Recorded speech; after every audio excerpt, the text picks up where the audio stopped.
สบายดีพี่น้อง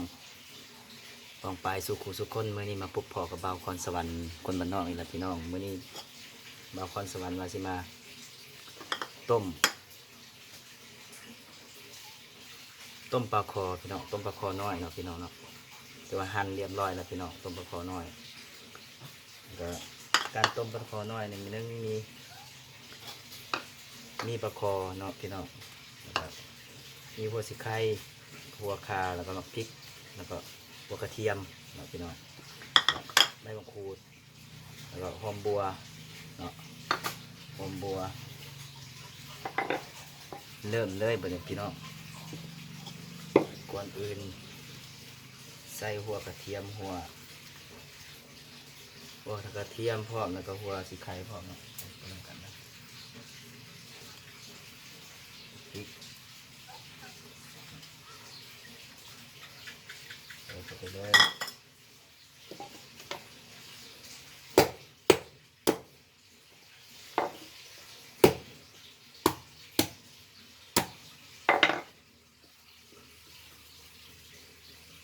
หัวคาพี่น้องไม่มาขูดพี่น้อง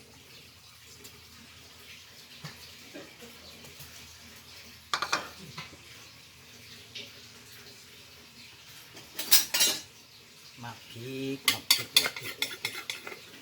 นี่แก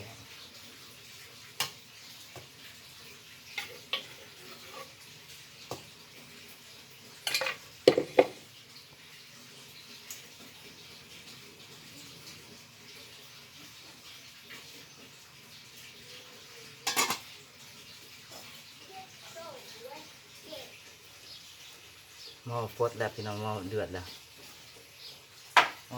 ก็ใส่ปลาคอพี่น้องปลาคอนี่ใส่ปลาคอไปหมดแดงกัด พี่น้องไปเอาหมดแดงกิน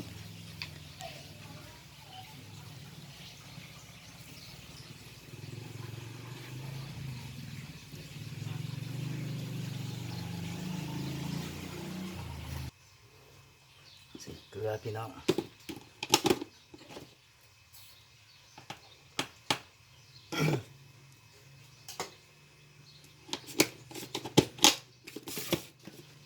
ใส่เกลือใส่เป็นนัว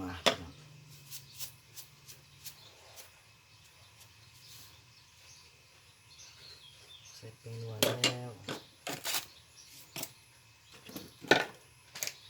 ใส่รสดีนิดนึง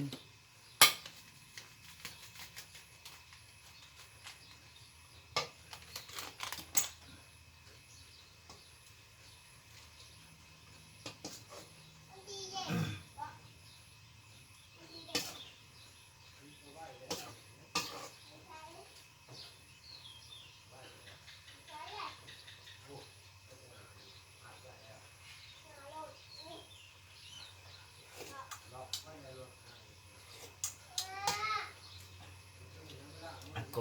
เสียบแท้คือเสียบทีนี้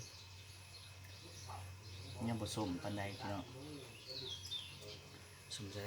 มะนาวหมูใส่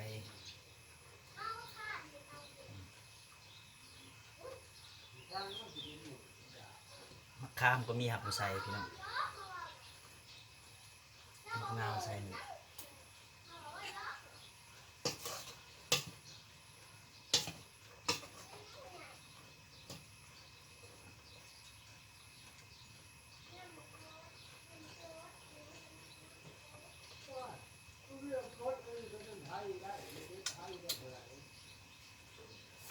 เสียบเลย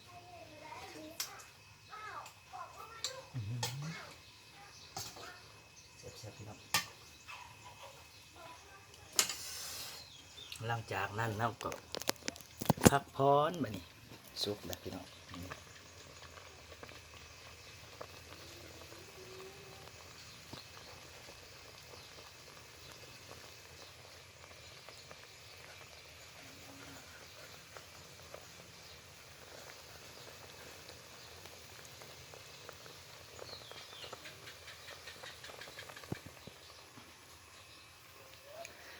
ฝากกดไลค์กดแชร์กดติดตามเด้อพี่น้องเด้อ